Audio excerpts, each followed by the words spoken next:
Parliamentarians debating the resolution for that new upscale subdivision for young professionals, the Public Works Minister adamant about eradicating shanty towns, and an early morning blaze destroying several stalls at Portaski Dock.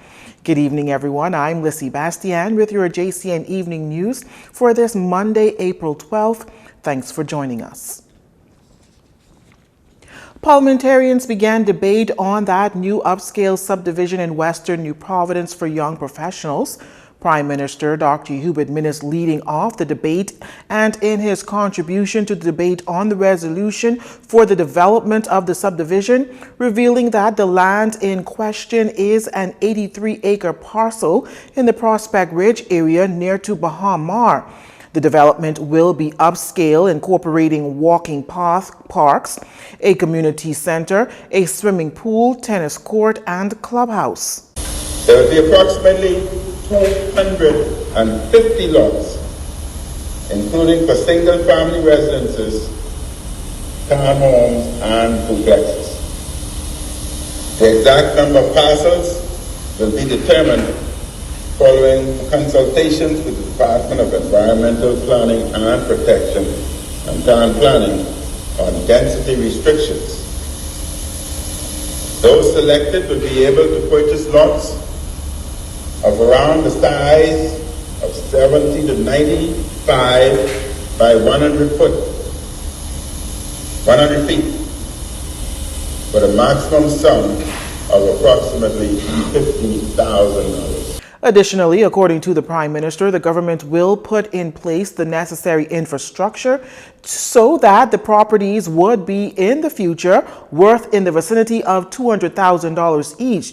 Dr. Minnis insists that the government is providing young Bahamian professionals with access to land at lower rates than are available on the open market.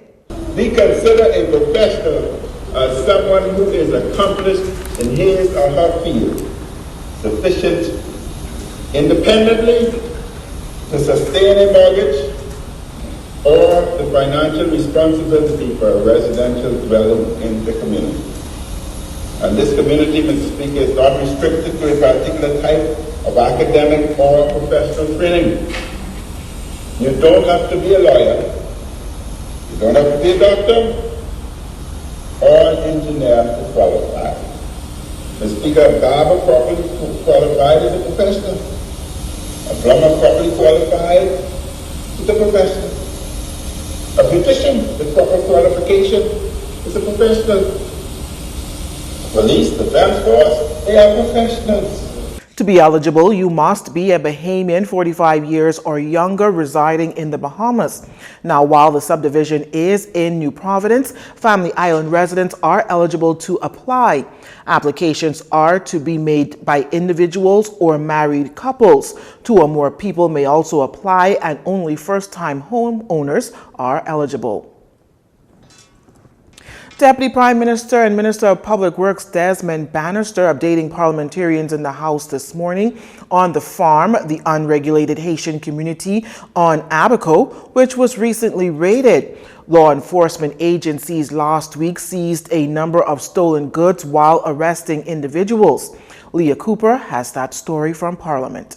Citing a number of building code violations and illegal activities, Minister Bannister this morning noted that much of that illegal activity in the shanty town is facilitated by Bahamians, who also benefited financially by unlawfully providing services to these communities. One such example at the farm was the nightly provision of heavy equipment to construct roads, thereby enabling the construction of even more unregulated structures. Speaker, one other challenge has been the unregulated proliferation of services, such as unregulated unlicensed shops, sale of stolen goods, in unregulated and illegally constructed communities. Minister Bannister says that as a result, a number of government agencies, inclusive of the Royal Bahamas Police Force, the Royal Bahamas Defense Force, the Immigration Department, Bahamas Customs, Bahamas Power and Light, and a number of private sector partners worked closely together to examine the challenges and to propose solutions. The result is a multi-phase coordinated plan, the first phase of which was executed on Thursday, the 8th of March. Mr. Speaker, the only person who can lawfully create public roads is the Minister of Public Works. No such determination has been made by the Minister in relation to the multiplicity of access roads that are being constantly created every night to provide access to the farm. Accordingly, beginning at 4:30 a.m. on Thursday morning, all of the illegally created access roads, except one, were blocked with large boulders. I caution to advise that the remaining road is not a public road, but will be left open for now in order to provide access to residents and authorities. Large signs were also posted prominently throughout the area. The signs are in English and in Creole. They provide a warning, first, that structures that are erected contrary to the provisions of the Buildings Regulation Act or the Building Code will be demolished. These signs also warn that persons who erect structures contrary to the provisions of the Planning and Subdivision Act will be subject to prosecution, and the buildings will be demolished. Finally, the signs warn that the Supreme Court has ordered that no action is to be taken to construct, erect, or alter new structures. Minister Bannister also says that notices were affixed to all of the structures that were erected subsequent to the passage of Hurricane Dorian. There are two types of notices. First, for incomplete and unoccupied structures, the notices advise that they will be demolished after 14 days in accordance with the provision of the Planning and Subdivision Act. For occupied structures, sir, the notices advise that they will be demolished after the passage of 28 days in accordance with the Buildings Regulations Act. He says with the assistance of BPL and a private electrical contractor, 9 commercial generators were confiscated. Several were being operated for commercial purposes and in contravention to the Electricity Act, with a capacity to provide electrical power to close to 200 structures. Mr. Bannister says the police also confiscated a number of generators that were believed to have been stolen. A number of illegal bars and commercial operators were also closed, and suspected stolen goods were taken into protective custody for customs and police officials. Additionally, a number of persons were arrested for possession of a firearm, possession of dangerous drugs, possession of stolen goods, and for violation of the immigration laws. Reporting for Jcn News, I'm Leah Cooper.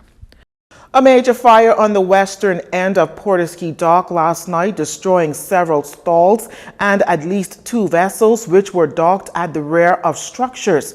Firefighters arrived on the scene shortly before midnight and eventually extinguished the blaze. Our Laurencia Smith visited Portisky Dock this morning and spoke with those owners whose stalls were destroyed. 6 of the 20-plus stalls along with 2 boats on Portisky Dock was destroyed in a late-night fire which erupted on the eastern end of the dock. When Jcn News team visited the dock, there were vendors along with the Minister of Agriculture and Marine Resources and other officials assessing the damages. The wife and the owner of Tall Boy Kunk's stall, Arita Bastian, says when she heard the news, she quickly made her way to the dock, as they did not only lose the stall, but also a 45-foot vessel. She says her husband isn't aware of the fire because he is out to sea. Bad loss, and I'm really sorry for everyone and myself, and really I hope we get everything sorted out. We have persons really depend on the stall, that's our daily bread. Owner of Moby Dick Restaurant and Bar, Wendy Constantine, who's been a stall owner for some 11 years, says she now has 3 employees out of work. It's overwhelming.